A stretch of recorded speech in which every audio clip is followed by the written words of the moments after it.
कानी बहू। किशोरी लाल जी के बेटे राघव की शादी की बात जगह जगह चल रही थी, लेकिन किशोरी लाल जी को कोई लड़की पसंद ही नहीं आती थी। और उसकी एक ही वजह थी, किशोरी लाल जी का लालची होना। उनको लड़की वालों से मोटा दहेज चाहिए था और इसी चक्कर में एक दिन वो एक बहुत पैसे वाले के घर अपने बेटे का रिश्ता लेकर पहुंचे। उस आदमी का नाम था ओम प्रकाश। देखिए किशोरी लाल जी, मेरी एक ही बेटी है और मेरी सारी संपत्ति जायदाद सब कुछ मेरी बेटी नैना का ही है। पापा, नाम से लगता है बहुत खूबसूरत होगी। कितना अच्छा नाम है ना, नैना। ओ, वैसे बात तो सही है आपकी। अब इतना पैसा है, जमीन जायदाद है, इकलौती बेटी, आप भी क्या करेंगे? सब कुछ उसे ही देंगे ना। बिल्कुल ठीक पहचाना आपने। बस बेटी की शादी और सारी जायदाद उसके नाम। पापा, बिना देखे हाँ कर दीजिए ना। इतना अच्छा रिश्ता फिर कहाँ मिलेगा? माला माल हो जाएंगे हम। मैं अपनी बेटी को बुलाता हूँ। अरे नहीं नहीं नहीं नहीं, आपकी बेटी का नाम नैना है, सुनकर ही लगता है बहुत सुंदर होगी। रहने दीजिए अंकल, मैं तो आपकी बेटी के नाम से ही इतना खुश हो गया हूँ कि उसे बिना देखे शादी करने को तैयार हूँ। अब तो मैं उसका चेहरा सीधे शादी के बाद ही देखूंगा। और इस तरह राघव नैना का चेहरा नहीं देखता और उससे शादी कर लेता है। शादी के बाद अपनी सुहाग रात पर जब राघव नैना का घूंघट उठाकर देखता है तो नैना की आंखें बंद थी। कितने खूबसूरत हो तुम नैना, जरा अपनी आंखें खोलकर मेरी तरफ देखो तो सही। नहीं, मुझे शर्म आती है। अरे, मैंने तुम्हें शादी से पहले भी नहीं देखा, और अब अगर तुम आंखें खोलकर मुझे देखोगी भी नहीं तो मुझे अच्छा कैसे लगेगा? इससे पहले कि नैना अपनी आंखें खोलकर राघव की तरफ देखती, अचानक से लाइट चली गई और राघव नैना को पूरी तरह से देख भी नहीं पाया। अगली सुबह नैना राघव के लिए नाश्ता बनाकर लेकर आई। अरे ये क्या, आधा पराठा सेका हुआ है और आधा बिल्कुल कच्चा। ये तुमने क्या किया नैना? बहू, तुमने क्या आधा पराठा तवे से नीचे लटका कर रखा था, जो आधा सिका है और आधा कच्चा? मुझे जितना दिखेगा उतना ही तो सीखूंगी ना पापा जी। जहाँ जहाँ मुझे नजर आ रहा था वहाँ मैंने सीख लिया, और जहाँ जहाँ नहीं दिखा वहाँ कच्चा रह गया होगा। इसका क्या मतलब है? ये कैसा मजाक कर रही है तुम? अरे बहू, तुमने इतना लंबा घूंघट क्यों लगाया हुआ है? देखो, हमारे घर में बहुओं को बेटी की तरह रखा जाता है, और फिर तुम तो इतना सारा माल लेकर आई हो। देखो, ये घूंघट डालकर रखने की कोई जरूरत नहीं है। हाँ नैना, पापा जी ठीक कह रहे हैं, तुम तो आराम से रहो, अपना ही घर समझो। नैना अचानक से अपना घूंघट उठा लेती है। अरे ये क्या पापा, नैना की तो एक आंख फूटी हुई है। नाम से नैना, लेकिन ये तो कानी बहू निकली। मेरे साथ धोखा हुआ है, धोखा। बिना दिखाए अपनी कहानी लड़की मेरे संग ब्याह दी। मुझे कहानी भी नहीं चाहिए।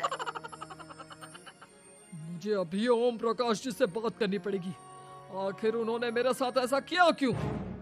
अरे, आप लोगों ने ही तो पापा से कहा था कि आप लोग शादी से पहले मुझे देखना नहीं चाहते।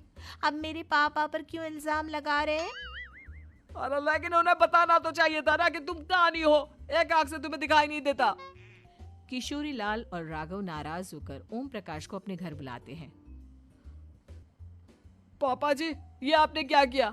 शादी से पहले बताया क्यों नहीं कि नैना की आंखों में परेशानी है? अरे, आप ही ने तो लड़की देखने से मना कर दिया था। और लेकिन आप बता तो सकते थे। आपको तो हमारी बेटी की प्रॉपर्टी चाहिए थी, वो भी पूरी की पूरी। अब क्या हुआ अगर उसे आधा दिखाई देता है?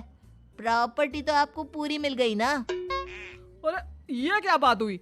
मेरी शादी प्रॉपर्टी से नहीं, आपकी बेटी से हुई है। अब ये तो पहले सोचना चाहिए था, तब तो मेरी प्रॉपर्टी देखकर तुम्हारी जुबान लप लपा रही थी। लेकिन मैं कानी लड़की को अपनी बीवी बनाकर नहीं रख सकता। पापा, कुछ करिए ना आप। हाँ, करता हूँ। देखिए ओम प्रकाश जी, आप हमारे साथ ऐसा नहीं कर सकते। और तुम देखो, अगर तुमने मेरी बेटी से शादी तोड़ी ना, तो जो भी प्रॉपर्टी मैंने तुम्हें दी है वो तो पूरी की पूरी वापस ले ही लूंगा, और आधी प्रॉपर्टी तुम्हारी भी लूंगा। अरे मेरी आधी प्रॉपर्टी भला क्यों लेंगे आप? इसलिए क्योंकि मेरी बेटी को आधा नजर आता है और उसकी नजर अभी तक तुम्हारी आधी जायदाद पर ही पड़ी है। अब तुम उसे घर से निकालोगे तो कुछ तो लेकर जाएगी ना। और अगर हम आपकी बेटी को अपने घर की बहू बनाकर रखे तो? तो तुम्हारी पूरी प्रॉपर्टी तुम्हारी ही रहेगी, और जो मैंने तुम्हें दिया है ना उसमें से बस मैं आधा लेकर जाऊंगा। अरे लेकिन अब आप अपनी दी हुई प्रॉपर्टी में से आधी वापस क्यों लेकर जाएंगे? अगर मैं आपकी बेटी को अपनी पत्नी बनाकर रखने को तैयार हूं तो? इसलिए ताकि भविष्य में अगर तुम मेरी बेटी को धोखा दो तो उसके पास कुछ तो रहे जो पति का हो। वैसे मेरे पास तो बहुत कुछ है, लेकिन अपने पति की कोई निशानी तो उसके पास होनी चाहिए ना। अब अगर तुमने मेरी बेटी को कानी कहा तो तुम्हें प्रॉपर्टी भी कानी ही मिलेगी, पूरी नहीं। जमाए राजा। किशोरी लाल और राघव समझ चुके थे कि वो बुरी तरह फंस चुके हैं और अब उनके पास वहां से निकलने का कोई चारा नहीं है। अब समझ में आया ना, लालच बुरी बला होती है। एक तो तुम्हें प्रॉपर्टी मिली, ऊपर से बीवी मिली, उसमें तुम्हें नखरे भी दिखाने हैं।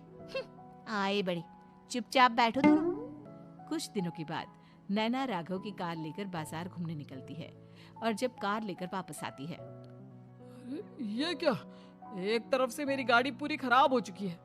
लगता है तुमने मेरी गाड़ी को किसी दूसरी गाड़ी के साथ एक्सीडेंट किया है। अरे अरे कितना बड़ा नुकसान कर दिया तुमने बहू। वो क्या है ना पापा जी, मुझे एक आंख से दिखाई नहीं दे रहा था, सामने से गाड़ी आ रही थी। मुझे तो सिर्फ आधा ही दिखाई दिया और वो गाड़ी मेरी कार से रगड़ती हुई निकल गई। अब मैं क्या करूं बताओ? आप इसे ठीक कराने के पैसे कौन देगा? तुम्हारे पापा? तुमने मुझसे इस तरह से बात की? अभी रुको। नैना राघव की शिकायत ओम प्रकाश को कर देती है। देखो